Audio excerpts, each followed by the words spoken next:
Good evening, everyone. Before we start tonight's event, I feel it is appropriate to have a moment of silence to acknowledge the recent mass shootings in Texas, Buffalo, and California, as well as take this opportunity to acknowledge that today is the 2-year anniversary of the George Floyd murder. Let's take a brief 21 seconds to pay respect to the 21 people killed at Rhode Elementary School yesterday.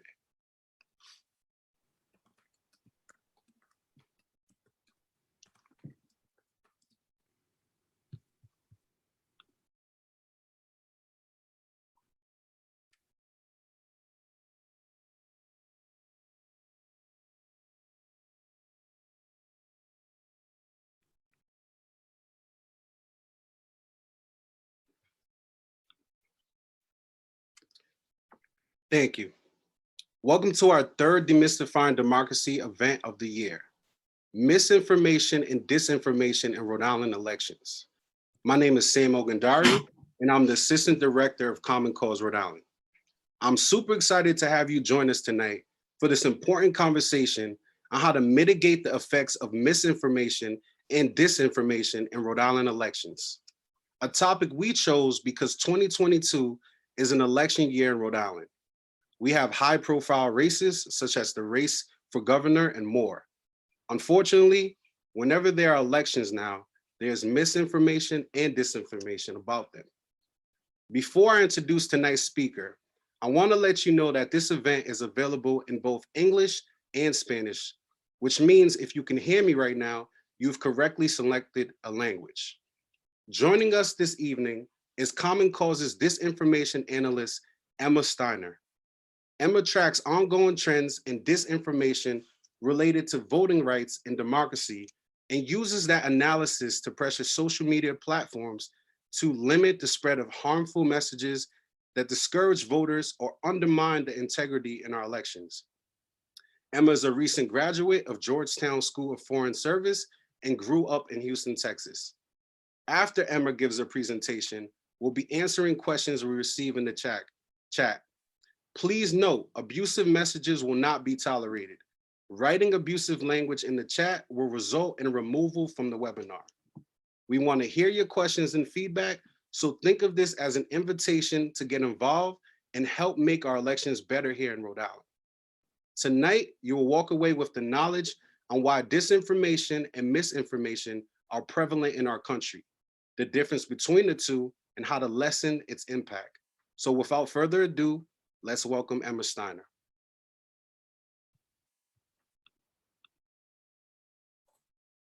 Hello, I'm just going to share my screen. Just a second.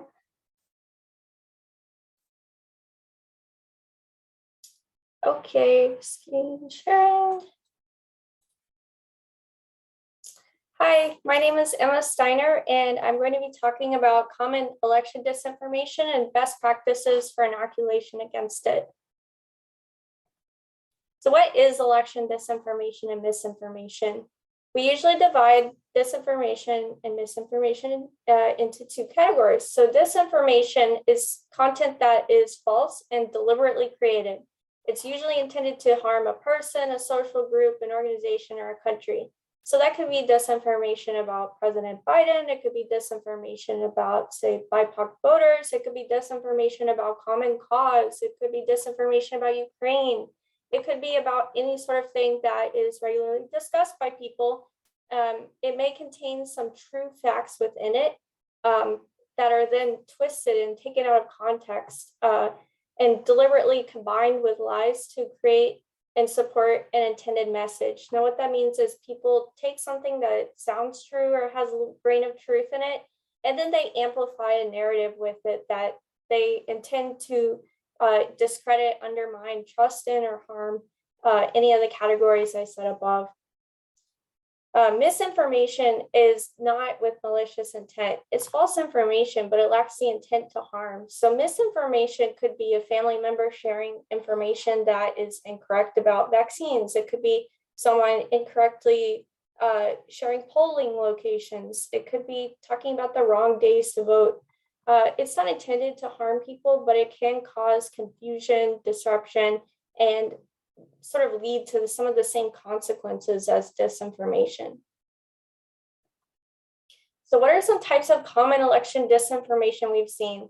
We've seen pretty much every kind of election disinformation that's out there, and we've broken it down into several themes.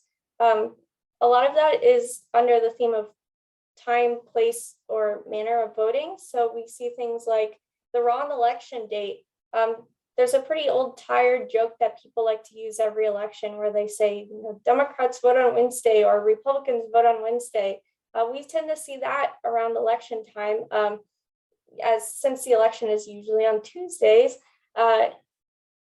It's often intended as a joke, but sometimes intended to mislead people. We've seen people say that people with a certain letter that their last name begins with should vote on Tuesday and others are voting on Wednesday. We've seen confusing posts about senior hours for voting. And due to the COVID-19 pandemic creating a lot of confusion and changes in not only voting procedures, but in pretty much everything that we've been doing. Sometimes, unfortunately, people have used these changes to mislead others and say, like, there are specific hours for voting, just like how there are specific hours at the grocery store, things like that, to mislead others. And so we have, unfortunately, seen disinformation about the wrong date or time. We also see disinformation about the manner of voting, and that includes bogus election rules. One of the canonical examples we have of this is social media posts that we found in the 2016 election that claimed that you could text your vote for Hillary Clinton. Of course, that was not possible. We've seen people in the 2020 election say things like, you need to have 2 stamps on a ballot when you mail it in, which isn't true.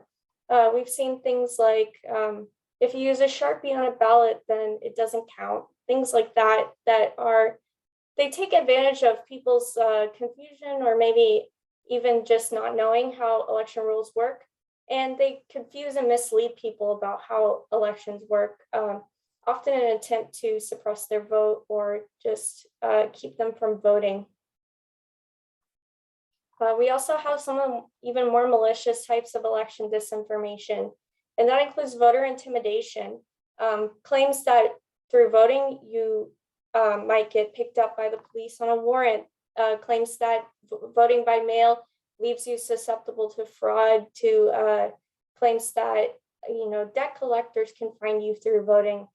We've also seen false claims that immigration enforcement or the military will be at the polls, and even false claims that vigilantes or poll watchers who are armed will be at the polls. These threats of violence at the polls are used to keep people away from voting and make them feel like they are not safe if they vote. It's pretty classic voter intimidation. That's one of the forms of disinformation we see. The most common disinformation we've seen lately are untrue claims about election integrity and security and untrue claims about the 2020 election. So untrue claims about election integrity and security usually fall under a few categories. That's usually about mail ballots or voting procedures.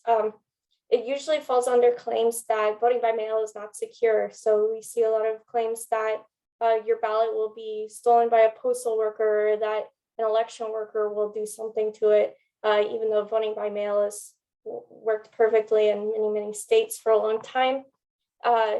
We've seen these viral claims that were amplified by not only former President Trump, but by many of his allies and many people in his network in an attempt to undermine trust in the election process.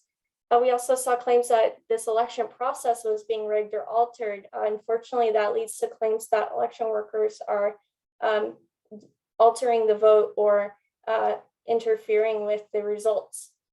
And of course, all of these set the foundation for the big lie. That's the untrue claims post-election about the results.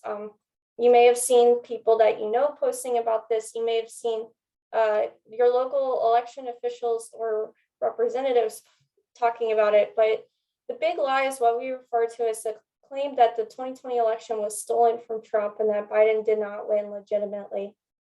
This is unfortunately something that polling shows that about 1/3 Americans believe, and it's something that is a claim that we're still trying to fight and debunk. So I have some examples of disinformation in Rhode Island. We have pre-2020 election disinformation from the head of Judicial Watch, a right-wing advocacy group. The leader of Judicial Watch, Tom Fitton, says that the Supreme Court is blessing a Rhode Island scheme to make it easier to commit voter fraud and to steal elections. So that's clearly saying that because Rhode Island has measures on mail-in ballots and has these pandemic relief provisions, that it's part of some nefarious scheme to steal the election or commit voter fraud in Rhode Island. So that is taking sort of local news, regional news, and then putting it in a skewed manner to claim that it's part of some scheme and basically convince people that the election process is being subverted. And as you can see, it got quite a bit of traction online. We've also seen a lot of post-2020 disinformation. So here we have State Representative Morgan saying just a few weeks after the election that people who say there is no voter fraud haven't looked. She says that ballot safeguards and provisions were suspended and that they have to find the fraud and prevent it for the future. So we see that she is undermining trust in the election just weeks after it occurred, after we already knew who won. And then in December, it gets a little more blatant, and we see a claim that it's not okay to rob voters of their just victory, basically setting the stage for the big lie, claiming that Biden did not legitimately win. She goes on to claim that the election was overwhelmed with illegitimate ballots. There we see claims that voting by mail and the provisions that were introduced during the pandemic were illegitimate. And then she goes against claims. She goes against the fact that it's ridiculous to have a new election by saying that it would it's the Democrats' argument that is nonsensical. It's an example of a state representative continuing to espouse the same sort of lie that led to the January 6th insurrection. And there were countless examples of this state rep making claims like this, which also fuel into some of the more conspiratorial claims that you can find on alternative platforms like Telegram. So on the example I have on the right, a millionaire funder who is a donor to many of the sham election reviews that we've seen in other states is using his channel to forward disinformation about Rhode Island. And as you can see, it's a alleged graph of votes and being reported on election night. And the claim is basically that that after Florida was called for Trump, votes were basically injected into Rhode Island to rig it for Biden.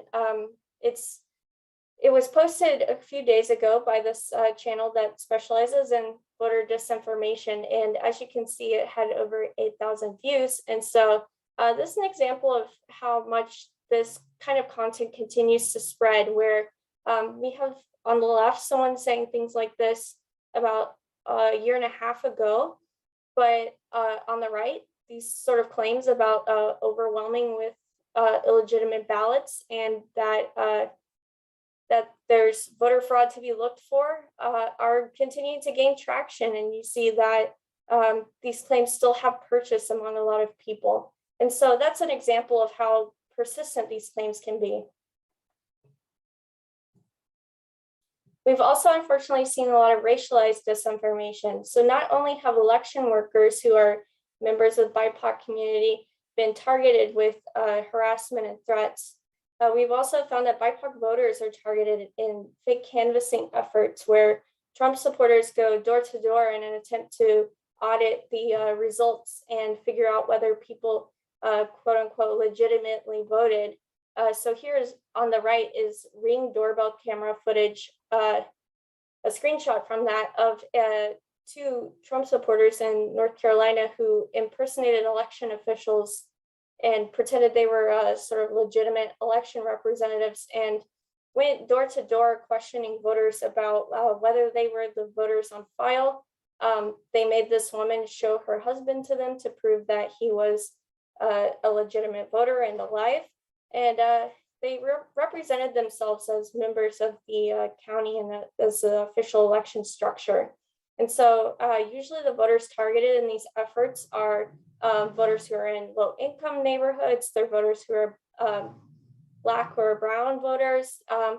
They're people who a lot of these partisan actors don't believe are legitimate voters, and they want to sort of question these results and prove that there was fraud in the election. And so luckily we were able to find out about this because the woman went to the police and went to the local news about it and provided this footage. But we've seen these sort of efforts in several states, and it's unclear how prevalent this phenomenon is because, again, not everyone who this happens to is reporting it. And so we only occasionally find out about these canvassing operations and see where they're organizing. So how do we evaluate all of this at Common Cause?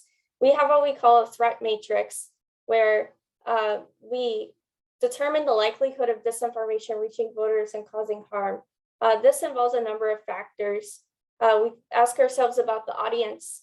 Who is it targeting? Is it targeting people who are historically disenfranchised, like people of color, youth, the elderly, or people with disabilities? And we figure out who is being reached with it. We figure out whether it's one post or story that's being turned into a major mainstream narrative, and whether it's cross-pollinated to other platforms. We find out whether it's something from Twitter that is now being shared widely on Facebook, whether it's something from Telegram that is now being screenshot and shared on Twitter. Usually if something's present on multiple platforms, it means that the disinformation is very viral and reaching a large number of people. We also try to figure out whether it's from a trusted source. Is it coming from someone with a blue check mark on Twitter? Now, Twitter says that that's just authentication of the account, but we find that in practice, blue check mark usually confers authority and trustworthiness to people. And so it's very concerning when a blue check mark is posting something that appears to contain disinformation, because their posts usually get more engagement, their content gets more amplification, and they usually have a larger platform than most people. We also try to figure out about the content. Is it hitting on touchy issues? Is it hitting on provocative issues in an attempt to get people to share it and amplify it to more audiences? Is it attempting to depress turnout, disenfranchise voters? Is it people posting a picture of a very long line from a few years ago and saying that this is the line in my polling place today, don't come? Something like that. Or are they falsely reporting that there are immigration enforcement at the polls? Or are they saying that a polling place is closed due to COVID concerns? Things like that. We figure out whether it's trying to disenfranchise people. We also try to figure out whether it's putting people in danger. Is it true? Is this content actually verifiable? And is it targeting a person? Does it contain someone's name? Does it contain their private information? Is it a picture of an election worker? Things like that. And then finally, we consider the engagement. Is it someone with 5 followers tweeting to an audience of nobody with just a joke? Or is it someone who has a blue check mark and 100,000 followers tweeting like a picture of someone's face? Are journalists and other people who are usually trusted messengers sharing it and amplifying it? And then also, does it have a specific call to action? Unfortunately, disinformation can partly gain a lot of its sticking power and persist on social media if it has a call to action. So not only if it's engaging people's worst suspicions or playing on their emotions, but if it says something like, please retweet or share with your networks, that usually gets people going, it gets them engaged, and it makes them want to share with their networks and make it appear to new audiences. And so that's something that we would evaluate as causing a post to spread more than usual. So what have we done at Common Cause to intervene with violative content online? I have a few examples. We have escalated things to platforms for removal. So on the left, we have an example of social media monitors found an inauthentic coordinated content where multiple accounts were posting the exact same text and the exact same picture and claiming that it was thrown away Trump ballots in several states. When we reverse image searched, it turned out that the picture was of a postal worker quitting mid-shift several years before the election. And so we were able to talk to Twitter and say, this is completely out of context. It's very strange that several accounts are posting the exact same text and gaining quite a lot of viral traction with it. And so the accounts were suspended when Twitter looked into it. We've also had success with labels. I'm sure everyone has seen the labels on Twitter where around 2020, Twitter was labeling all sorts of election claims and leading people to fact checks. We were involved with some of those. So for example, at the top, there's Representative Jim Jordan asking about, talking about pre-canvassing votes in liberal areas, but not letting Republicans do the same. There's a flag saying that the claim is disputed. That means that Twitter would then lead someone to a fact check or lead to voting information. There's another example of some of the flags that Twitter used where on the tweet below, it says that the use of Sharpie pins in GOP precincts is causing ballots to be invalidated. It's saying that Trump votes are being invalidated by poll workers handing Sharpies to people. That was completely untrue. It started as a result of one person's post where they later admitted that they basically made it up and didn't know what was going on. Unfortunately, it became a viral claim. People ended up calling it Sharpie Gate and claiming that election workers were trying to mess with people's votes by handing them Sharpies. And so Twitter ended up labeling quite a few of the tweets involved in this by saying that it was disputed, it might be misleading, leading to some of their fact checks about it, and then including another page at the bottom talking about election security. We've also had success with Facebook fact checks where if you provide information to Facebook and their third-party fact checkers, they will often apply friction in the newsfeed where they basically demote it so that it appears lower in people's news feeds and it reduces the number of people who see it.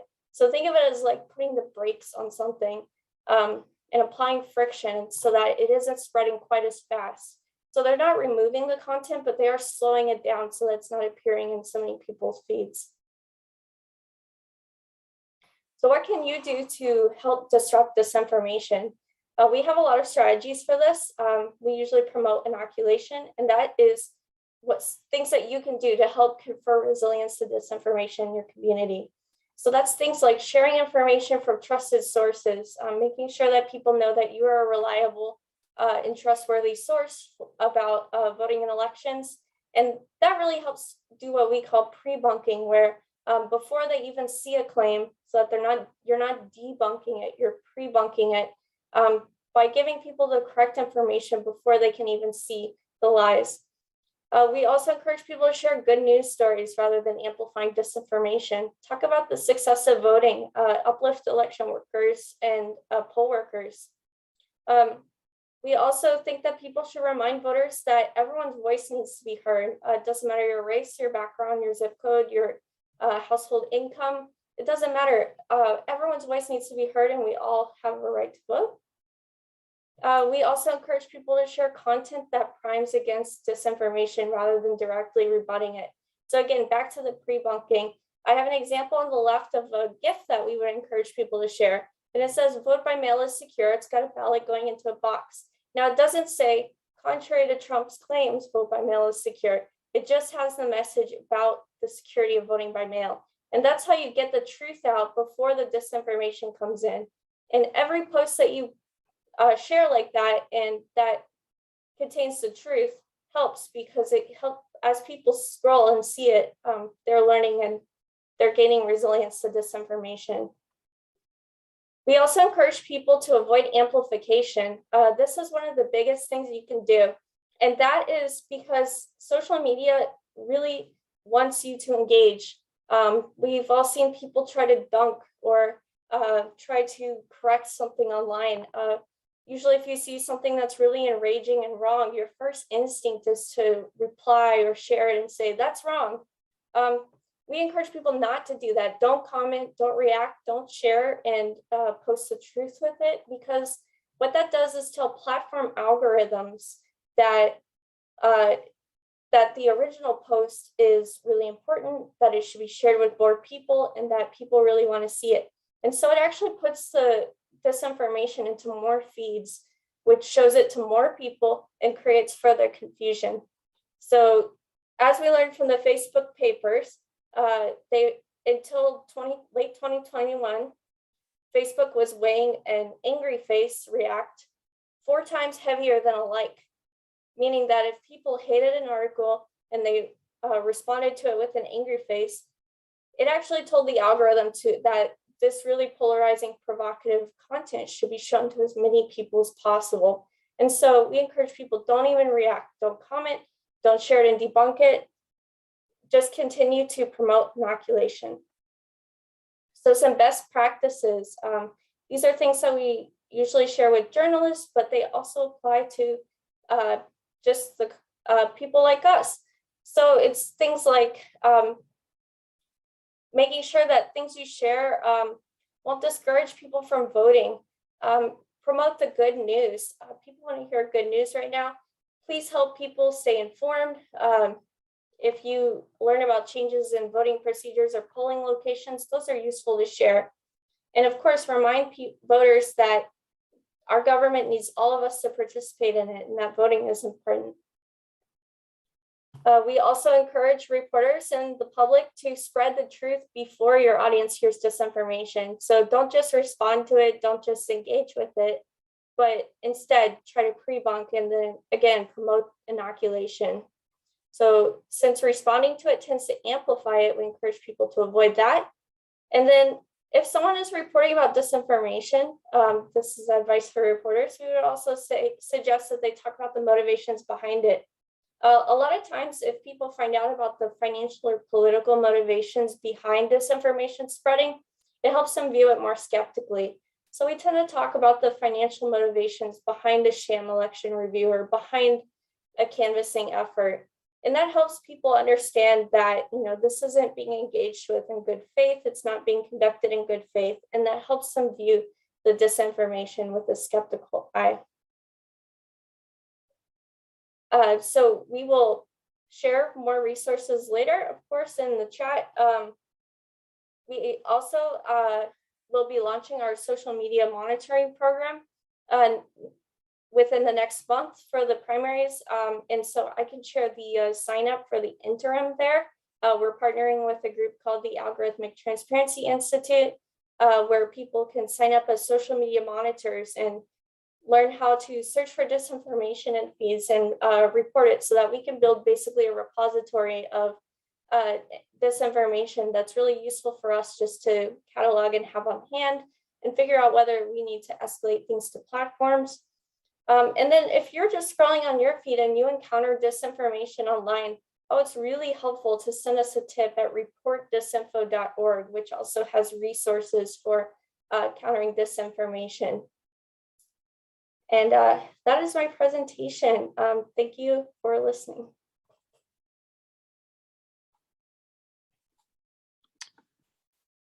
Thank you, Emma. So we're going to use the rest of this webinar for Q&A. So if you have any questions, please feel free to put in the chat and Emma will answer them.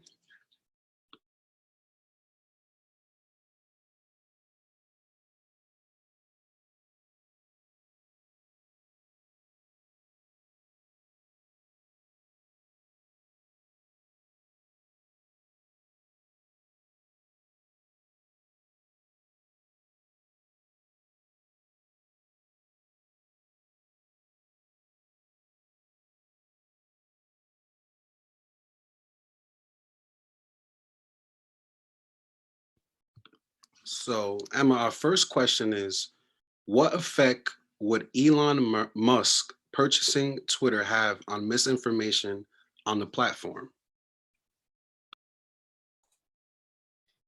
So while we don't have a confirmation exactly that the Twitter deal is going to go through, we do know what the problem is with misinformation and disinformation on the platform right now, which is that it's not being enforced as much as it should.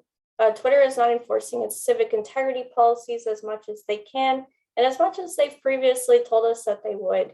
And so no matter whether Elon Musk's deal to purchase Twitter actually goes through, we would continue to pressure Twitter to take action to reduce the spread of election disinformation on the platform. We'd hope that the civic integrity teams would be built out further for the election. And we would also push for 365 days a year, 24/7 monitoring of election disinformation, because there isn't an off year for election disinformation. It's on pretty much all the time. And so as we then, after the 2022 midterms, transition into new officials, new elected representatives taking their seats, that transition period is a really critical time that we would want monitoring and civic integrity policies to continue to be enforced. Common Cause recently led 120 other organizations in asking platforms to take greater action against the spread of disinformation, misinformation on their platforms. And in there, we have a number of technical provisions that we ask for and civic integrity policies that they can enact. So that's basically our wish list, our demand list for not only Twitter, but TikTok, Instagram, Facebook, Snapchat, YouTube, and Alphabet Inc. And I will link that in the chat because that's basically what we would want Twitter to do under Elon Musk and what we would hope that he would do.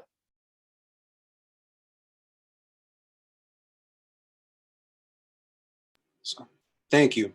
We have another question. How successful has Common Cause been at combating misinformation and disinformation?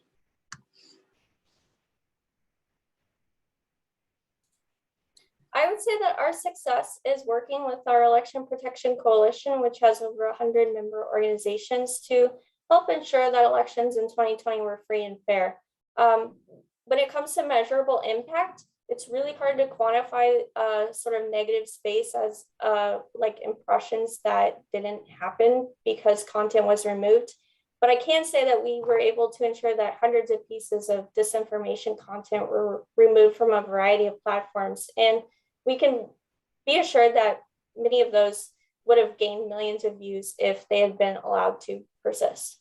In one instance, we were able to get a Big Lie documentary pulled from YouTube in all of its iterations, and that was probably our biggest get. And so things like that, we're really able to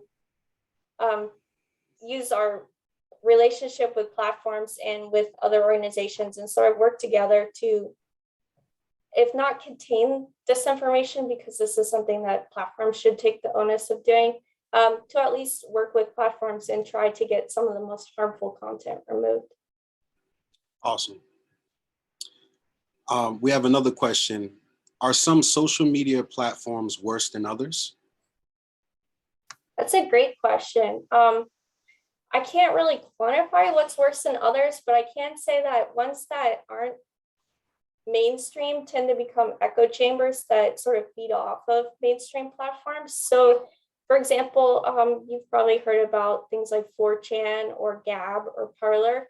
Because those are what are referred to as alternative platforms, they sort of serve as radicalizing spaces where they take content from bigger platforms like tweets that they discuss or Facebook posts that they discuss. But because they're not at the same level of content moderation or basically exposed to the same amount of sunlight as mainstream platforms, they tend to sort of feed into each other and serve as an organizing space for more dangerous offline and off platform action. And so I would say that some platforms are definitely worse than others, and it's usually ones that don't have robust content moderation. So things like Telegram, Gab, Parler, that serve as sort of a breeding ground for radicalization. Awesome. We have another question from David Harding in the chat. He says, Has election misinformation declined on platforms like Twitter and Facebook since Donald Trump's banning? What might happen if his accounts were restored on these platforms? So I remember some studies coming out in the wake of Donald Trump's banning that showed that after he was banned, discussions of election fraud were reduced by something like 71% in the immediate aftermath. And so that shows that a pretty significant driver of engagement about voter fraud and election fraud was from Trump's account due to the size of his platform. I can't speak as to whether that sort of same intensity would happen today. It's hard to say how many people exactly believe the big lie or how fervent they are about it and how much they would post about it on Twitter. But we do notice spikes in disinformation that come after elections when people start spreading disinformation. So in one notable instance, conversations about voter fraud and election fraud rose not before the 2020 election, but in the period after, leading up to January 6th. And so there you can see the sort of dangerous, precipitous rise in election misinformation online. I think that, let me see the second part of the question. I think that if Trump's accounts were restored, I fear that we would experience another surge in this because it appears that that is still the major topic of discussion and concern for Trump. And that he is, as we know, one of the people with one of the formerly biggest platforms on social media. And so I fear that just the sheer amount of reactions to him and his main topic would then create a surge in mentions of election fraud and spread of that disinformation. It remains to be seen whether platforms will allow him back on. Elon Musk has said he will allow Trump back on. Facebook is supposed to make a decision on it in January 2023, on a decision on his temporary suspension. For his part, Trump has apparently said that he will not return to Twitter or Facebook and that he'll continue to post on Truth Social, his own social media app. So it remains to be seen if he's telling the truth there, if he'd come back, if Elon Musk becomes the CEO of Twitter and invites him back. It's hard to say, but we do know that he was a significant driver of that conversation and that it does experience surges when, national moments are connected to it. Thank you. What role do bots play in misinformation and disinformation? That's another thing that can be really hard to tell because it can be hard for a bot detector or bot counter to tell whether a person who is posting constantly about Trump is an authentic account or like a Trump super fan. So it can be hard to tell what exactly is authentic or just a very fervent person. I do think that we have seen instances where there were foreign influence operations. For example, many voters in Palm Beach, Florida received emails purporting to be from the Proud Boys in Florida, and that turned out to be an Iranian operation. So while we can't discount the amount of foreign interference there may be in like foreign inauthentic activity, it does appear that quite a lot of disinformation is simply homegrown organic disinformation that people are engaging in. Awesome. And can you summarize one more time what people can do to engage with Common Cause on these issues? Yeah, I would encourage everyone to sign up with, I will put this in the chat, the Algorithmic Transparency Institute is what we're currently working with to conduct social media monitoring. They will soon transition, like the volunteer program will soon transition over to us once we have our current field coordinator onboarded. And so we're gearing up with the social media monitoring for 2022. People can also sign up with Common Cause to volunteer at the polls as a nonpartisan election observer, or an election protection volunteer. You can sign up for our emails to find out about events in your area. And you can even just do things from your own feed by, again, making sure that you don't engage with this disinformation content, that you send it along to us at reportdisinfo.org. if you see something that contains election disinformation. And just making sure that you can be a reliable and trustworthy source of information in your community can go a long way.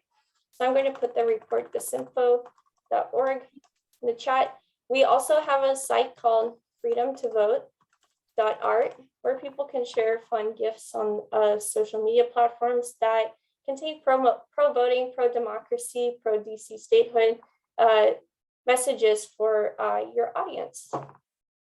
Awesome, thank you. And we have one more question in the chat. David Harding has another question. Is there a difference between misinformation on social media that originates from within the US and that which originates from outside of the US, possibly created by foreign groups or governments? How are either combated? So I would say that it's pretty hard for someone from our side, on our end of the the dashboard, to see whether something is a foreign operation or whether it's someone who is just engaging in election disinformation or potentially doing illegal things online. That's really more of a job for CISA, the cybersecurity agency, and DHS. I do think that it's a lot easier for us to disrupt organic disinformation at home because we're able to sort of escalate these cases to Twitter. We're able to escalate them to platforms, and we're able, and I think this is really the most important part, we're able to remind people who are convincible and already on the pro-democracy and pro-voting side that they don't need to give oxygen to disinformation by engaging with it or amplifying it through trying to debunk it. And that's really one of the most important lessons I think we can impart, is explaining to people how algorithms work and how they can make sure that they're not inadvertently giving air to these disinformation claims. Awesome. Thank you, Emma. I want to thank you for this presentation. Very informative. I want to thank everyone for joining us for this webinar, and also remind people that the recording for this webinar will be posted on our website tomorrow. And if you did not get to ask a question, I'm going to put my email in the chat. You can send any questions that you have to that email, and I'll make sure that I send it to Emma, and we'll get you an answer. So once again, thank you, Emma. Thank you, everyone, for joining us. And we'll have the video up on our website tomorrow. Thank you for having me.